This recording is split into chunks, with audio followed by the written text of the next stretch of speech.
பிள்ளைகளுக்கு செய்ய தெரிகிற ஒரே விஷயம் கேட்பது. அதுதான் அவங்களுடைய வாழ்க்கையினுடைய துவக்கமா இருக்கு. ஒருவரிடத்தில் கேட்கிற இந்த பழக்கம் அதிக கடினமுள்ள வேலை கிடையாது. விசேஷமாக நமக்கு தேவையான ஒன்றை நம்மோடு நெருக்கமா இருப்பவர்களிடத்தில் கேட்பது. உதாரணமாக, ஒரு தகப்பனிடத்தில் நாம் கேட்கிற பொழுது பிள்ளைகள் கேட்பதின் பட்டியல் எவ்வளவு பெரியதாக இருந்தாலும் ஒரு தகப்பனுக்கு தெரியும் தன்னுடைய பிள்ளைக்கு எது நல்லது என்றும் தன்னுடைய பிள்ளைக்கு எது தேவை என்றும். இந்த காரணத்தினால்தான் சில விண்ணப்பங்கள் இன்னும் பதிலளிக்கப்படாமல் போகிறது. ஆனால் சில விண்ணப்பங்களுக்கு பதில் கிடைக்கிறது. எந்த தகப்பனுக்கு தான் சந்தோஷம் இருக்காது தன்னுடைய பிள்ளை நல்ல விஷயங்களில் சந்தோஷத்தை அனுபவிக்கும் பொழுது? துரதிருஷ்டவசமாக உங்களால் கற்பனை செய்ய முடிகிறதா எந்த அளவுக்கு தன்னுடைய மகன் யோசிக்கிறான், அதாவது ஒரு தகப்பன் நான் நல்லதை அனுபவிக்க வேண்டும் என்று விரும்பவில்லை என்பது. உண்மையாகவே தேவனை விட அதிகமாக எந்த தகப்பனும் தன்னுடைய பிள்ளைக்கு சிறந்ததை கொடுக்க யோசிக்க கூட முடியாது. அவருடைய வார்த்தையை நீங்கள் கவனித்திருக்கிறீர்களா? 8000 வாக்கு தத்தங்கள் நிறைந்த அவருடைய வார்த்தை உங்களால் கற்பனை செய்ய முடியுமா? வாழ்க்கையினுடைய எந்த பகுதியிலும் சரி, அது தன்னுடைய பிள்ளைக்கென்று வரும்பொழுது தேவன் அதில் கவனம் கொடுக்காமல் இருந்ததே கிடையாது. அவருடைய திட்டத்தில் எல்லாவற்றையுமே அவர் அறிந்திருக்கிறார். நான் தேவனோடு பேச தொடங்கி இருந்தேன். அங்கு தேவன் என் மேல இறங்கின பொழுது, தேவனுடைய சிந்தனை எனக்குள்ளாக இந்த இடத்துல வந்த போது, தேவனுடைய ஆவியின் அபிஷேகம் எனக்குள்ளாக இந்த இடத்துல வந்த போது, தேவன் உறுதிப்படுத்தினார், இப்பொழுது நீ என்னுடைய மகனாக இந்த இடத்துல இருக்கன்ட்டு, இப்பொழுது நீ என்னுடைய பிள்ளையாக இருக்க. அதுதான் உறுதியாக எனக்கு கிடைச்சது. நான் இந்த இடத்துல நினைச்சேன், நான் கைது செய்யப்பட்டு சிறையில கூட இந்த இடத்துல இல்ல, நான் வெளியே இருக்கிறது போல உணர்ந்தேன், சுதந்திரமா இருக்கிறது போல நான் உணர்ந்தேன். என்ன அழுது அந்த இடத்துல தேவன் இடத்துல எல்லாவற்றையும் ஊற்றுன. அதன் பிற்பாடு நான் அழறத நிறுத்தின. எனக்குள்ள சமாதானம் இருந்தது. அந்த இடத்துல நான் உண்மையாவே நம்பின பாஸ்டர், எந்த விதமான உணர்ச்சியும் கிடையாது. நான் இனிமேலும் அழல. பரிசுத்தாவியானவர் எனக்குள்ள உறுதியை கொடுத்தாரு. முன்பாக நான் அவருடைய மகளா இல்லை, இப்ப நான் அவருடைய மகளா இருக்கேன். இப்போ தேவன் என்கிட்ட சொல்றாரு, நீ என்னுடைய மகளா இருக்க. என் முழு பலத்தோடு நான் பரிசுத்தாவியால் அபிஷேகிக்கப்பட்டேன். நான் சொன்னேன், எனக்கு தேவன் வேணும், நான் தேவனை அறியணும். அதுதான் நடந்தது. நான் அந்த நாளில் தேவனை சந்தித்தேன். நான் சீஷர்கள் கூட்டம் சனிக்கிழமை அன்னைக்கு நான் அபிஷேகிக்கப்பட்டேன். அந்த நாளை ஒருபொழுதும் என்னால் மறக்க முடியாது. அவர்கள் தன்னுடைய தகப்பனை கனப்படுத்தியும் அவர் கனப்படுத்தாமல் இருப்பது சாத்தியமான காரியமா? அவர்களுக்கு பதிலளிக்கப்படுகிறது மற்றும் அவர்கள் தேவனால் கவனித்துக் கொள்ளப்படுகிறார்கள். இது நிரூபிக்கிறது தேவனுடைய பிள்ளையாய் ஒரு நபர் மாறுவதனுடைய வல்லமையை பெறுவதை பார்க்கிலும் தங்களுடைய வாழ்க்கையில் சிறந்ததாய் எதுவுமே அவர்கள் காண முடியாது. வணக்கம் பிரியமானவர்களே, மிக நிச்சயமாக நீங்க பார்த்த இந்த வீடியோ போல தகப்பன் தன்னுடைய பிள்ளைக்கு சிறந்ததை விரும்புகிறவராய் இடத்துல இருக்கிறார். மிக நிச்சயம் நீங்கள் தேவனானவராக இயேசுவை உங்களுடைய தகப்பனாய் இந்த இடத்தில் விசுவாசித்து அவருடைய வார்த்தைகளுக்கு கீழ்ப்படுகிற ஒரு பிள்ளையாய் நீங்கள் இருக்கும் பொழுது தேவன் உங்க வாழ்க்கைக்கான எல்லாவற்றிலும் சிறந்ததை இந்த இடத்துல விரும்புகிறவராய் இருக்கிறார்.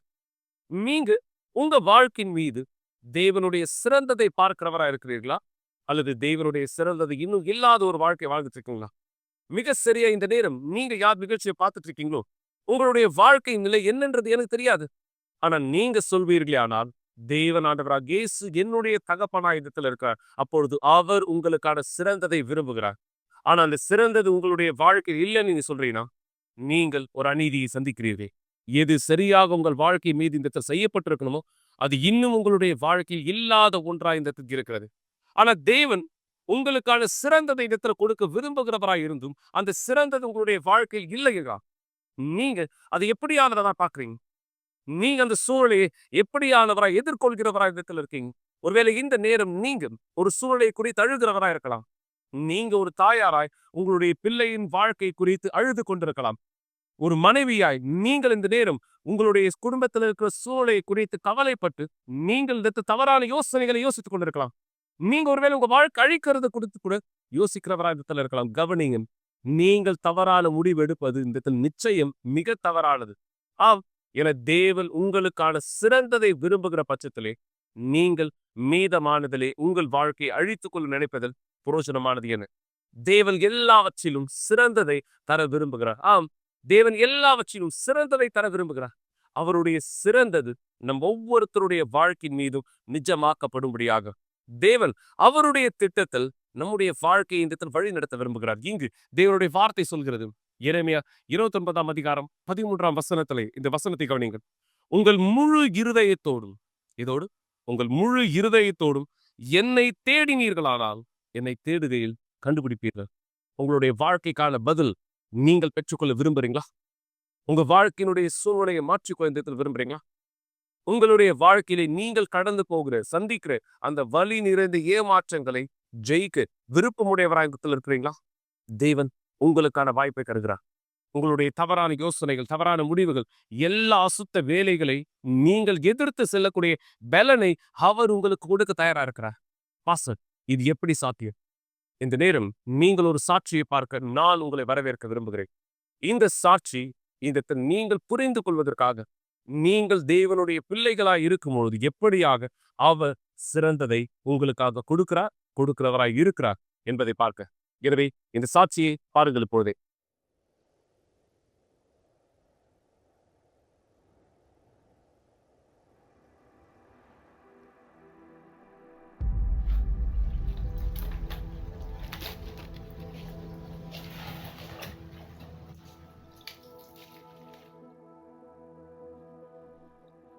இங்க தான் எங்களால அந்த கடைக்குள்ள கூட போக முடிஞ்சது. அங்க இருந்த குழப்பத்தை பாருங்க, எல்லாமே அழிஞ்சிருச்சு. 1 வருஷத்துக்கு முன்னாடி மே மாசத்துல நாங்க எல்லாமே இழந்துட்டோம். கடைக்குள்ள இருந்த எல்லாமே, எதுவுமே மிச்சமா இல்ல. எங்களுக்கு அதிகமாவோ அல்லது குறைவாவோ 72 பவுன் இழப்பு ஏற்பட்டது. எங்க கிட்ட மணப்பெண்களுக்கான துணி இருந்தது. 15 வயசுல இருக்கிறவங்களுக்காக அறிமுகமான துணிகள், நகைகள் இருந்தது. ஆனா இந்த எல்லா பொருளுமே, பேகு, ஷூ, நகைகள் எல்லாமே போயிடுச்சு. எதுவுமே மிச்சமா இல்ல. 17 வருஷத்துல நாங்க இந்த கம்பெனில வேலை செஞ்சு முதலீடு செலுத்தினோம். ஆனா ஒரே நாள்ல எல்லாமே இழந்துட்டோம்.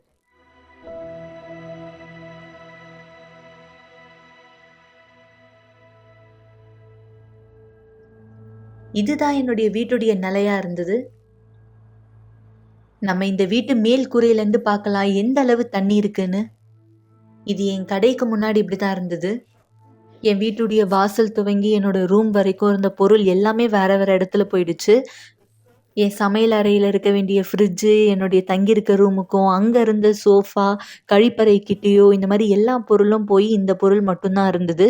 மிச்சமான பொருட்களை, துணிகளை நாங்கள் எங்கள் வீட்டில் இருந்து எடுத்துட்டோம். எதையுமே மீட்டு எடுக்க முடியல. அது மட்டும் போதுமானதா இல்லை, என்னுடைய வீடு, என்னுடைய நிறுவனம் எல்லாமே இந்த வெள்ளத்தில் அழிஞ்சிருச்சு. அதுவும் இல்லாமல் நம்மளுடைய ஆலயமும் கஷ்டப்பட்டது. என்னை அதிகமாக காயப்படுத்தினது ஆலயம் அழிக்கப்பட்டு இருந்தது தான். நான் ஆலயத்தில் கால் வச்ச முதல் நாள் எனக்கு ஞாபகம் இருக்குது. நான் வீட்டை கண்டுபிடிச்சேன். என் தகப்பனுடைய வீட்டுக்கு ஒருத்தவங்க என்னை அழைச்சாங்க.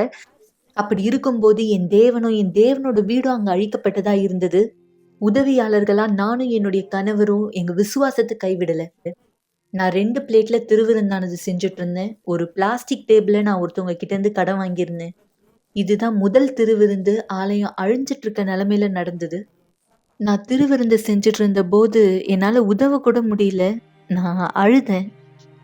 ஏன்னா அது ரொம்பவே வலியா இருந்தது. எப்படி இருந்தாலும் நான் திருவிருந்து செஞ்ச அந்த நேரம் எனக்கு தெரியும், அங்க நிக்கிற மக்கள் எல்லாம் என்ன கடந்து வந்தாங்கன்னு. ஆலயத்துல இருக்க எல்லா மக்களும், துணையாளர்கள், எல்லா குடும்பங்களுமே இதே சூழ்நிலையை தான் கடந்தாங்க. ஆனா அவங்க விசுவாசத்தை கைவிடல. ஏன்னா நாங்க எல்லா போதகர்களுடைய ஆதரவை பெற்றோம். நாங்க துணையாளர் கூட ஒருத்தருக்கு ஒருத்தர் ஆதரவா இருந்தோம். நாங்க ஆலயத்தினுடைய தலைமை சபையா இருக்க கன்னோவர்ஸ் என்ற இடத்துக்கு போனோம். லாரிகள்ல இருக்க பொருள்களை இறக்கிட்டு இருந்தோம். நாங்க தங்குற இடத்த விட்டு வேற ஒரு இடத்துல போய் தங்கியிருந்தோம். நன்கொடைகளை சார்ந்து இருந்தோம். அந்த மாதிரியான போராட்டத்துல தான் போயிட்டு இருந்தோம். நாங்க எங்க துணிகளை சுருட்டிக்கிட்டு அங்க இருக்க மக்களுக்கு உதவுறதுக்கு போனோம். யாருக்கு உதவி தேவையானதா இருக்கோ அவங்களுக்கு நாங்க தொடர்பு பண்ணோம். நான் எல்லாத்தையுமே இழந்துட்டேன். ஆனா என் விசுவாசத்தை நான் இழக்கல.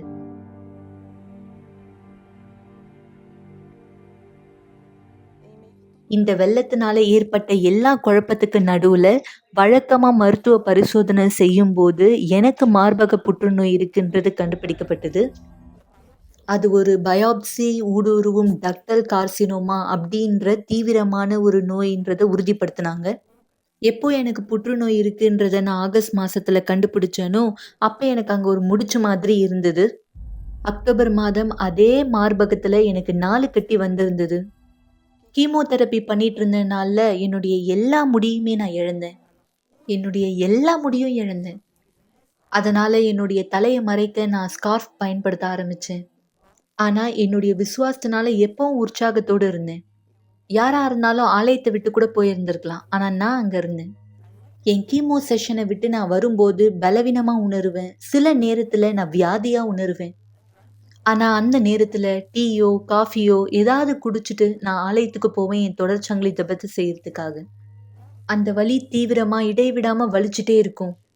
தற்காலிகமாக என் கணவருடைய சகோதரி கூட நான் தங்கியிருந்த அந்த தருணம், நான் பெட்ரூமுக்கு போவேன், முழங்கால் படியிட்டு அங்க அழுது கூக்குரலிட்டு ஜெபிப்பேன். நான் நீதிக்காக, தேவனுடைய நீதிக்காக, அவருடைய பலத்துக்காக கூக்குரலிடுவேன். நான் வேதாகமத்துல கைய வச்சு சொல்லுவேன், ஆண்டவராகிய இயேசுவே, நீங்க தான் என் நீதிபதி, நீங்க தான் என்னுடைய வழக்கறிஞர், நீங்க தான் என்னுடைய பலன், என்னுடைய மருத்துவர், என்னோட மருந்து நீங்க தான்னு சொல்லுவேன். நான் உங்களுக்கு உண்மைத்தன்மையா இருக்கும்போது இந்த அநீதியை நான் ஏத்துக்க மாட்டேன். என் விசுவாசத்தை கனப்படுத்துங்க, என்னுடைய வாழ்க்கையில இழந்த எல்லாத்தையுமே புதுப்பிங்கன்னு நான் சொன்னேன். அந்த நேரம் இஸ்ரவேல் சிறப்பு நிகழ்ச்சி வந்தது. அப்போ எல்லாமே இல்லை, எதுவுமே கிடையாது. எனக்கு ஞாபகம் இருக்கு, நான் சார்ந்திருந்த எல்லா பொருளையுமே நான் அட்டைப்பெட்டிகள்ல பைகள்ல வச்சிட்டு இருந்தேன். நான் இப்படியா யோசிச்சேன், நான் பீடத்துக்கு மேல போக மாட்டேன். ஆனா நான் இவ்வளோ மிகப்பெரிய அநீதியை சந்திச்சிட்டு இருக்கேனே. நான் பொருத்தனையை செஞ்சேன், பீடத்து மேல ஏறினேன், தேவனுடைய நீதிக்காக நான் கேட்டேன். நான் அநீதியை சந்திச்சவளா பீடத்து மேல ஏறினேன். ஆனா பீடத்துல இருந்து கீழே வரும்போது தேவனுடைய நீதிக்கான கூக்குரலோடு வந்தேன். இது உங்களோட வார்த்தையில எழுதப்பட்டிருக்கு, உம்முடைய நாமத்தினால எதையெல்லாம் கேட்கப்படுகிறோமோ அது எங்களுக்கு கொடுக்கப்படும் என்று. அதனால நான் என்னுடைய நீதிக்காக கேட்டேன். நீதி வந்தது. இது எல்லாமே ஒரே ராத்திரியில நடக்கல. எங்களுடைய சட்டைகளை சுருட்டிக்கிட்டு வேகமா போக வேண்டியதா இருந்தது. கடையை திறக்கிறதுக்கான நேரம் வரும்போது நான் இழந்து போன எல்லா பொருளுமே நான் இயந்திரங்கள் மூலமா அதை சரி செஞ்சேன். நான் திரும்ப வேலைக்கு போனேன். கதவுகளை நாங்க திரும்ப திறந்தோம். என் கணவர்கிட்ட சொன்னேன், திரும்ப போராடலாம், வேலையை செய்யலாம். அந்த வழியில தான் நாங்க வெளிப்படுத்தணும். நாங்க சமூக ஊடகத்தின் மூலமா எங்களுடைய வாடிக்கையாளர்களுக்கு நாங்க திரும்ப வந்துட்டோன்றதை காமிச்சோம். வாடிக்கையாளர்கள் பல தூரத்துல இருந்து, பல நாடுகள்ல இருந்து கூட வந்தாங்க. நான் நேர்மையா சொல்றேன், இதை நான் எதிர்பார்க்கவே இல்லை. தேவன் தான் வேலை செஞ்சிட்டு இருந்தாரு. தேவன் தான் வேலை செஞ்சாரு, மக்களை பல இடங்கள்ல இருந்து கொண்டு வரும்படியா. எங்க வீடு புதுப்பிக்கப்பட்டது, எங்களுடைய பொருட்கள் திரும்ப வந்தது, நாங்க கடையை புதிதாக திறந்தோம். நான் இன்னும் அதிகமா பெற்றேன். 40 கல்யாண துணிகளை தைக்கிறதுக்காக சாவோ பவுலோன்ற இடத்துல இருந்து எனக்கு வந்திருந்தது. யார் கண்டுபிடிச்சாங்க, இல்லை யார் சொன்னாங்க அவங்கள என் கடைக்கு கொண்டு வர சொல்லி? எனக்கு அந்த மக்களை கூட தெரியாது. அவங்க யாருன்னே எனக்கு தெரியாது. எனக்கு தெரிஞ்சது அவங்களுடைய துணியை எனக்கு அனுப்புறது, என்னோட கடைக்கு அனுப்புனது மட்டும்தான். 6 மாசத்துல தேவன் என்னுடைய இழந்து போன எல்லாத்தையுமே புதுப்பிச்சாரு. தேவனுடைய நீதி மேற்கொண்டது. நான் சொல்லுவேன், இன்னைக்கு எனக்கு இருக்க 2வது வீடு மகிமைக்குரியதாகவும் சிறந்ததாகவும் இருக்கு எனக்கு முன்னாடி இருந்த வீட்டை விட. ஏன்னா இப்போ என் கடையில எந்த பொருள் இருக்கோ அது முன்னாடி என்கிட்ட இருந்தது இல்லை. தேவனுடைய கரத்தின் வேலையை என்னால தெளிவா பார்க்க முடியுது.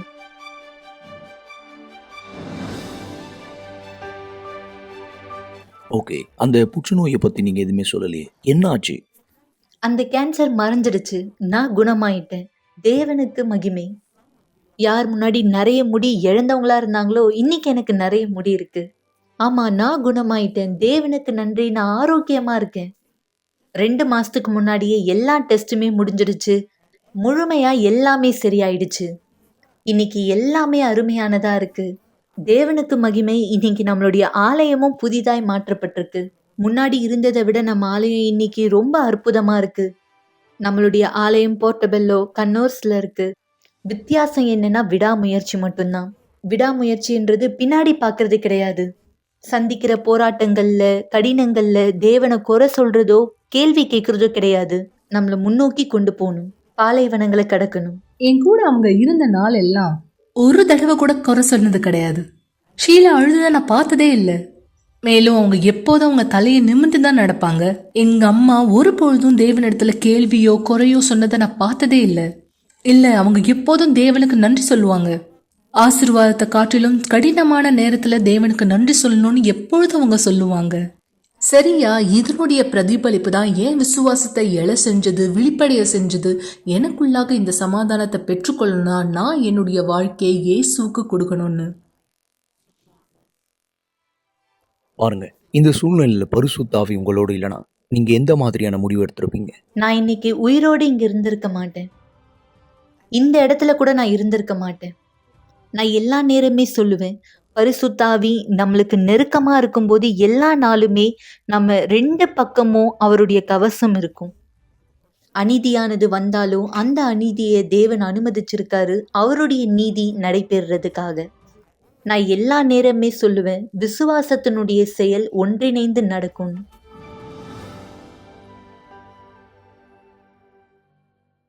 நல்லது மக்களே, இந்த சாட்சி நீ இந்த இடத்துல கவனித்திருப்பீங்க.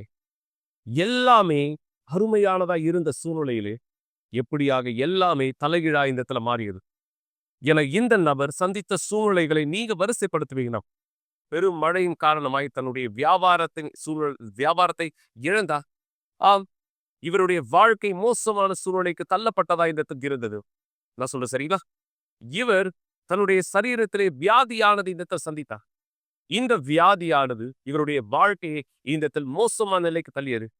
நீங்க யார் இந்த நேரம் இந்த நிகழ்ச்சி இந்த இடத்துல பார்த்துட்டு இருக்கீங்களோ, இந்த சாட்சி உங்க பலருக்கு பல விதத்துல உதவி செய்யக்கூடியதா இந்த இடத்துல இருக்கலாம். ஒருவேளை நீங்க சொல்லலாம், பாஸ்டர், நான் தேவனை நம்புறேன், ஆனா ஏன் என்னுடைய வாழ்க்கையில பிரச்சனை? நான் தேவன் மீது என்னுடைய விசுவாசத்தை வைக்கிறவனா இருக்கிறேன், அவருடைய விருப்பத்தை செய்கிறவனா இருக்கிறேன், ஆனா ஏன் இந்த பிரச்சனையானது என்னுடைய வாழ்க்கையின் மீதாகும்? எந்த காரணத்தினாலே நான் இப்படியாக இந்த கடினங்களை கடந்து போகிறேன் அல்லது சோதனைக்கு உட்படுத்தப்படுகிறேன்? தேவன் அனுமதிக்கிற சூழ்நிலைகள் எதுவுமே உங்க வாழ்க்கையை அழிப்பதற்காக அல்ல, மாறாக உங்களுடைய வாழ்க்கையை பலப்படுத்த. இந்த சாட்சியிலே நீங்க பார்த்தது போல தன் வியாபாரத்தை இழந்தவராய், தன்னுடைய சரீர ஆரோக்கியத்தை இழந்தவராய், பல பிரச்சனைகள் இந்த சந்தித்தவராய் இருந்த இந்த நபர் தேவனுக்கு உண்மையாக இந்த தேவனை தேடுகிறவராய், தேவனுடைய விருப்பத்தில் தன் வாழ்க்கை வாழ்கிறவராய் இருந்ததனாலே தேவன் சொன்னார், உங்கள் முழு இருதயத்தோடு என்னை தேடுவீர்கள், ஆனால் என்னை தேடுகையில் கண்டடைவீர்கள். இவர் இன்று சொல்வது சரியா இல்லையா? தேவனை இவர் கண்டடைந்தாரா இல்லையா? அப்போ உங்க பிரச்சனையை பார்த்து ஏன் பயந்துட்டு இருக்கீங்க? உங்களுடைய சூழ்நிலைகளை பார்த்து ஏன் பயந்துட்டு இருக்கீங்க? நீங்க உங்க வாழ்க்கை இந்த இடத்துல எதிர்த்து தேவனுடைய பதில்களை கைப்பற்ற ஒரு தீர்மானத்தை எடுங்க மக்களே. நீங்க இந்த தீர்மானத்தை இருப்பீங்கன்னா, தேவன் அவர் தன் வல்லமையை உங்களுடைய வாழ்க்கையை வெளிப்படுத்த தயாராக இருக்கிறார். அவருடைய அதி அற்புதமான பதில் உங்களுடைய வாழ்க்கையின் மீது நிஜமாக்கப்படும்படியாக. ஆம், இந்த நபருடைய வாழ்க்கை மாற்றம் அடைந்ததானால், இந்த நபருக்கு தேவனால் உதவி செய்ய முடிந்ததானால், ஏன் தேவன் உங்களுக்கு உதவி செய்ய மாட்டார்? தேவன் உதவி செய்ய தயாராக இருக்கிறார். ஆனா உதவியை பெற்றுக்கொள்ள நீங்கள் உங்களை தயார்படுத்துகிறீர்களா? எனக்கு அந்த ஸ்கிரீன்ல பார்க்கிற இந்த தொலைபேசி எண்களை எங்களை தொடர்பு கொள்ளுங்கள். நீங்கள் உங்களுடைய விண்ணப்பங்களை எப்படியா பெற்றுக்கொள்ளலாம்? எப்படியா இந்த ஞாயிற்றுக்கிழமை குறிப்பாக நீங்கள் இந்த மாதம் முழுவதும் கேட்டுக்கொண்டிருக்கிற பிரகாரம் நீதிக்காய் என் விசுவாசத்தை பீடத்திலே நான் எப்படியாய் நிரூபிக்கப் போகிறேன்? உங்களுக்கும் வாய்ப்பானது உண்டு. பாச உண்மையாகவே தேவன் நீதி செய்கிறவரா? அதற்கான இன்னொரு ஆதாரத்தை உங்களுக்கு முன் நான் கொண்டு வர விரும்புகிறேன். இன்னொரு சாட்சி. இந்த நபருடைய வாழ்க்கையின் சூழலை எப்படியாக இந்த இடத்துல மாற்றம் அடைந்தது, இவர் அநீதி எப்படியே ஜெயித்தார். சாட்சியை பாருங்க. சாட்சிக்கு பிற்பாடு உங்ககிட்ட முடியும் ஒரு பைபிளை தயார்படுத்த நீங்கள் தேவனுடைய வார்த்தையை உங்கள் வாழ்க்கையின் மீது நிஜமாக்கும்படியா கேட்க போகிறீர்கள். ஒருவேளை இல்லைன்னா பிரச்சனையானதில்லை, ஒரு போட்டு தண்ணீரானது தயார்படுத்திக் கொள்ளுங்க. நாம் ஒன்று சேர்ந்து கேட்கலாம். தேவனுடைய வல்லமை உங்கள் வாழ்க்கை மீது வெளிப்படுத்தும்படியாக. இது நீங்கள் சாட்சியை பாருங்க. பிற்பாடு நாம் ஜெபத்தில் இணையலாம். வணக்கம், என்னோட பேரு திவ்யா. நான் யூனிவர்சல் ஆலயத்துக்கு வரத்துக்கு முன்னாடி உண்மையாவே எனக்கு எந்த ஒரு வழிகாட்டுதலும் இல்லாம இருந்துச்சு. சொல்லப்போனா என்னுடைய குடும்பத்துல எப்பவுமே சண்டை நடக்கும். ஒருத்தருக்கு ஒருத்தர் புரிஞ்சுக்க மாட்டாங்க. வீட்டுக்குள்ள எப்பவுமே ஒரு நிம்மதியே இருக்காது. எனக்கு வீட்டுக்குள்ளே இருக்க பிடிக்காது. எல்லா நேரத்துக்கும் சண்டை, எது கேட்டாலும் சண்டை. அப்போ ஒரு பர்சனலா என்னுடைய விஷயங்களை கூட என்னால என்னுடைய பேரண்ட்ஸ் கிட்ட ஷேர் பண்ண முடியாது. ஏன்னா அவங்க மேல எனக்கு அந்த நம்பிக்கை கிடையாது. ஏன்னா அவங்க நான் நினைச்ச வாழ்க்கை எனக்கு கொடுக்கல. எப்பவுமே அவங்க என்னுடைய கண்களுக்கு முன்னாடி எப்பவுமே சண்டை போட்டுட்டே தான் இருப்பாங்க. உண்மையா எனக்கு என்னுடைய வீட்டுல நிம்மதி இருக்காது. அதனுடைய விளைவா கூட எதுலையுமே எனக்கு இன்ட்ரெஸ்ட் இல்லாம போச்சு. நான் ஸ்கூலுக்கு போவேன், நான் படிப்பேன். ஆனா முழுமையா எனக்குள்ள அந்த சாட்டிஸ்ஃபேக்ஷன் இருந்ததே கிடையாது. அதுக்கப்புறமா தான் ஒரு நாள் நான் ஆலயத்தை பத்தி கேள்விப்பட்டேன், ஒரு ஊழிய பணி மூலயமா. அப்ப நான் ஆலயத்தை பத்தி கேள்விப்படும் போது எனக்கு அது மேல எந்த ஒரு நம்பிக்கையும் கிடையாது. சொல்லப்போனா நான் ஆலயத்தை பத்தி கேள்விப்படுறதுக்கு முன்னாடி கூட எனக்கு எந்த கடவுள் மேலயுமே நம்பிக்கை கிடையாது. நான் மனுஷனையும் நம்ப மாட்டேன், நான் கடவுளையும் நம்ப மாட்டேன். அந்த போல ஒரு சூழ்நிலை. என்னுடைய வாழ்க்கை என்னுடைய கருத்துல தான் இருக்கு. நான் தான் என்னுடைய வாழ்க்கைய பார்த்துக்கணும். வழிகாட்டுதல் என்கிட்ட தான் இருக்கு. நான் தான் என்னுடைய வாழ்க்கை என்னுடைய ஹெட்டா இருப்பேன் அப்படின்னு தான் என்னுடைய யோசனை முழுவதும் இருக்கும்.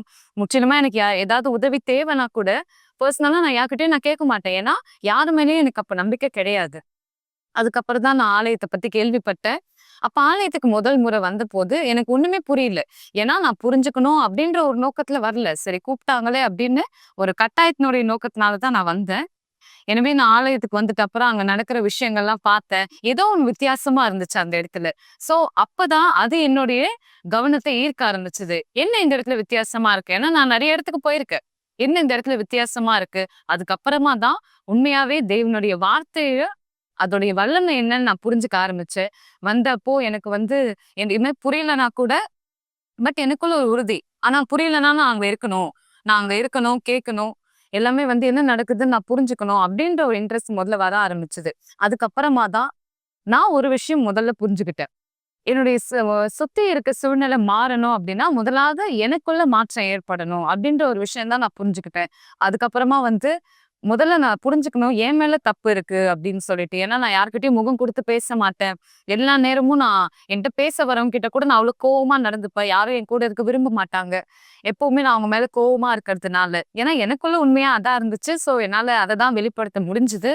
அதுக்கப்புறமா தான் நான் தெரிஞ்சுக்க ஆரம்பிச்சேன். ஓகே முதலாவது நான் மாறணும். ஆனா உண்மையாவே எனக்கு ரொம்ப கஷ்டமா இருந்தது. நான் எப்படி மாறுறது? ஏன்னா என்னை பொறுத்த வரைக்கும் நான் சரி அது போல ஒரு வாழ்க்கையில இருந்தேன்.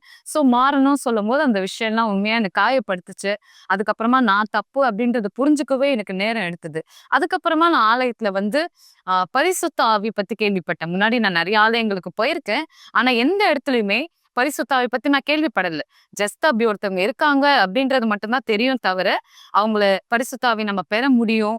அவர் நம்மளுடைய வாழ்க்கையில என்ன ஒரு ரோல் பிளே பண்றாரு இது எதுவுமே எனக்கு தெரியாது. ஆனா இங்க கேள்விப்படும் போது பரிசுத்த ஆவி தான் ஒரு முக்கியத்துவமா படுத்துனாங்க. அப்ப அது மேல என்னுடைய கவனம் போக ஆரம்பிச்சது.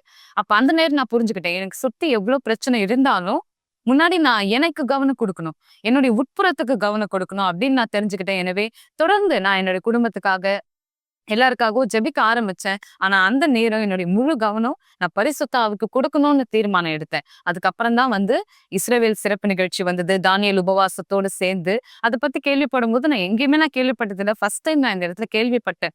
ஆனா என்ன மிக நிச்சயமா தேவனுடைய மனுஷங்க ஊக்கப்படுத்தினாங்க. நீ இந்த மாதிரி நீ கலந்துக்கலாம். அவங்க என்ன அப்பதான் நான் முதல் முறையா வாயை திறந்து கேட்க ஆரம்பிச்சேன். என்ன இது? இதை நான் பெற்றுக்கொள்ளணும். இது என்னுடைய வாழ்க்கையில நான் பெற்றுக்கொண்டா எனக்கு என்ன பலன் இருக்கு? இது எல்லாமே நான் வாயை திறந்து கேட்க ஆரம்பிச்சேன். அந்த நேரம் தேவன் நிச்சயமா எனக்கு உதவி செஞ்சாரு. எனக்கு நல்லாவே ஞாபகம் இருக்கு. ஒரு வேதாகமத்தினுடைய வசனம் பழையதெல்லாம் ஒழிந்து போயின எல்லாமே புதிதாயின அப்படின்னு ஒரு பைபிள் வர்ஸ் இருக்கு. அதுதான் முற்றிலுமா என்னுடைய கவனத்தை ஈர்த்தது. அப்ப எந்த நாள் நான் அதை படிச்சனோ நான் தேவனிடத்துல உண்மையா சொல்ல ஆரம்பிச்சேன். இத்தனை நாள் நான் உங்களை நம்பல. இத்தனை நாள் நீங்க ஒருத்தங்க இருக்கீங்கன்னே நான் ஏத்துக்கல. ஆனா இப்ப நான் புரிஞ்சுக்கிட்டேன் உண்மையாவே நீங்க இருக்கீங்க. உங்களுடைய வார்த்தை உண்மையா இருக்கு. சோ நீங்க தான் உங்களுடைய வார்த்தையில சொல்றீங்க. உங்ககிட்ட வரவங்க பழசு எல்லாமே நான் எடுத்து போட்டுறேன். எல்லாமே புதுசா மாத்துறேன்னு சொல்லியிருக்கீங்க. எனவே என்ன மாத்துங்க? என்ன நீங்க படைக்கும் போது எல்லாம் என்னுடைய உறுப்புகள், என்னுடைய மனசு எல்லாமே எப்படி நீங்க புதுசா படைச்சீங்களோ அதே மாதிரி என்ன புதுசா மாத்துங்க அப்படின்னு நான் கேட்க ஆரம்பிச்சேன். அப்பதான் நான் தானியேல் உபவாசத்துல கலந்துக்க ஆரம்பிச்சேன். உண்மையாவே அது எனக்கு ரொம்ப கஷ்டமா இருந்தது. ஏன்னா அப்பதான் நான் எல்லாமே கத்துக்கிறேன். எப்படி எல்லாமே பண்ணணும் அப்படின்றது எல்லாமே புதுசா இருந்துச்சு. எனவே நான் அது பண்ண ஆரம்பிச்சேன். தேவனுடைய வார்த்தை எப்படி படிக்கிறது தெரியாது. ஆனாலும் பல நேரம் நான் படிப்பேன். ஆனா எனக்கு புரியாது. ஆனா நான் அது விடாமுயற்சியுடன் படிச்சேன். எனக்கு புரியலனாலும் பரவாயில்ல. ஆனா தேவனுடைய ஆவி எனக்கு வேணும். ஏன்னா எனக்கு இருந்த ஒரே நோக்கம் என்னன்னா தேவனுடைய ஆவி பெற்றுக்கொள்ளும் போது எல்லாமே கண்டிப்பா மாறும்.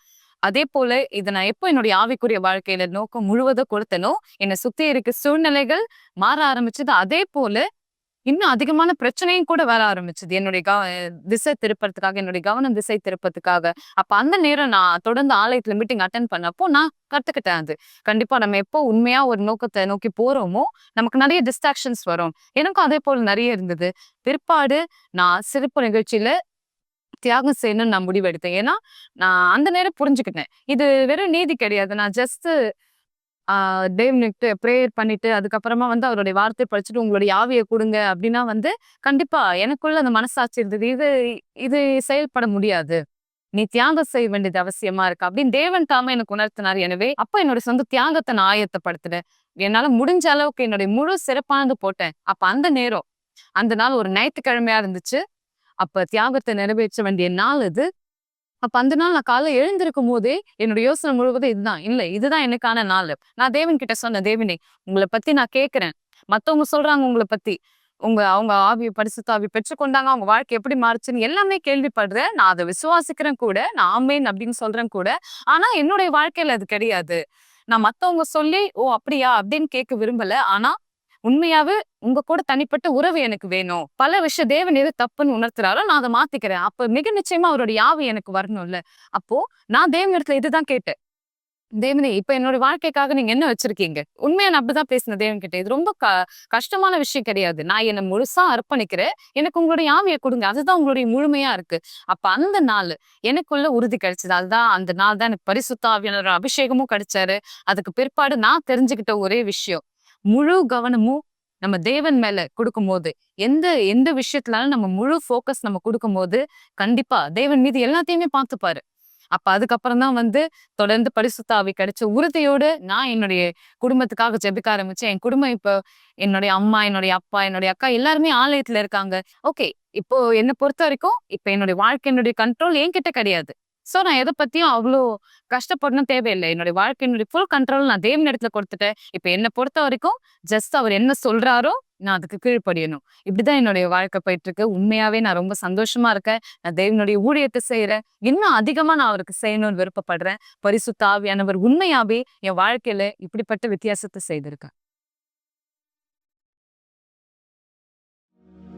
ஒருவரும் உங்களுக்கு வெளிச்சத்தின் நாளை கொடுக்காவிட்டாலும், உங்களுடைய சத்தத்தை கேட்பதே பாரமாக தோன்றினாலும், உங்களுக்கு தேவையான பலத்தையும் நம்பிக்கையும் பெறுவதற்கான ஒரே வழி ஜெபம். தயவு செய்து உங்களுடைய கண்களை மூடியிருங்கள். இது ஜெபத்தின் நேரமா இருக்கிறது. எங்கள் ஆண்டவராகிய இயேசுவே, என் தேவாவியானவரே, இதோ இந்த நேரம் விசுவாசத்தில் யாரெல்லாம் இந்த இடத்தில் இணைந்தவராயிருக்கிறார்களோ, இவர்களுடைய வாழ்க்கையின் பல கடினங்கள், பல சூழ்நிலைகள், வலியையும் வேதனையும் அவமானத்தையும் இவர் வாழ்க்கை மீது கொண்டு வந்திருக்கிறார். இந்த எல்லா சூழ்நிலைகளும் இந்த இடத்தில் மாற்ற கேட்கிறேன். இந்த மக்களுடைய வாழ்க்கைக்கு நீர் எவ்வளவாய் சிறந்ததை செய்ய விரும்புகிறீரோ அந்த சிறந்ததை இந்த இடத்தில் நிஜமாக்கும் என் தேவனே. இந்த வலியை, இந்த வியாதியை, இந்த பலகீனத்தை, இந்த அவமானத்தின் நிலையிலிருந்து இவரை விடுதலை செய்யும். இயேசுவின் தேவாவியானவரே, நீர் மாறாத தேவனாயிருக்கிறேன்.